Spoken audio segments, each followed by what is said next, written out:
Hello, this is Ryan Woodward recording a little demo and walkthrough for my progress working with the Elbert V2 board from Nemato Labs. This has a Xilinx Spartan 3A FPGA on there. And this is just my first experience working with Xilinx FPGAs. I have a lot more experience working with Intel's. And so I'm learning to play around, and even though this software ISE specifically is a bit outdated, I've wanted to explore and get to know AMD and Xilinx a little bit better. I know that their new suite of software tools is Vivado, specifically for Xilinx. And so that's what the point of this is. Even though this full adder is a very basic circuit and we can code this anywhere and probably upload it to any board, I just wanted to document this and my progress doing this on a board that is not Intel. What is unique to this is part of the steps and the software itself. This required downloading Oracle VirtualBox, for instance. So this is actually running on a virtual machine. And aside that, what I think is most interesting is rather than using like a pin assigner, as in Quartus, we actually have to define a user constraint file. And this is where we actually pick and choose where our inputs and outputs go, what peripherals or pins they're interacting with. And that's all that this file is. It's fairly simple, but to have all this information, this is a lot of information to go and dig up. Thankfully, Nemato Labs had an awesome user constraint file that's got all their peripherals listed, so that was not too bad a problem.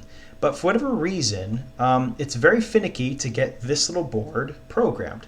For whatever, I don't know why, I don't know what steps I was doing wrong, but when I was trying to build projects according to some other documents and tutorials I saw online, I could not get the Verilog or VHDL to run on this FPGA, even though I've had it run same code on a variety of different FPGAs.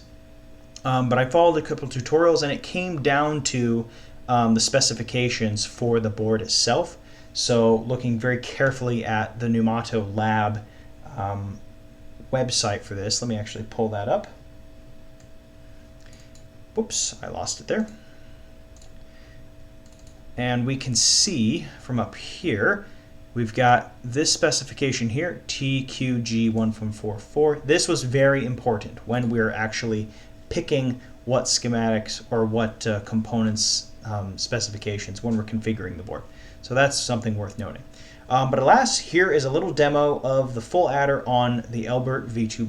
All right, here's a brief demo of a little full adder I made up on the Elbert V2. Even though it's such a simple circuit, I really love that I got this board up and running. It took me so long, so I'm very happy to do this, and I just want to show briefly how this would work. So we've got our sum and carry out here, these two left LEDs. Then we have A, B, and C on these three switches that are currently low. The remainder are high. But let's actually just start flipping these.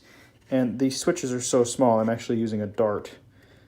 There we go. So A, we have a total sum of 1. And B to get carry out. And then we'll flip C to get both to go high. Let's just flip B low. And we'll see that go low. And all right, well, that's the full adder on the Elbert V2. This is a Xilinx Spartan 3A chip. Thank you.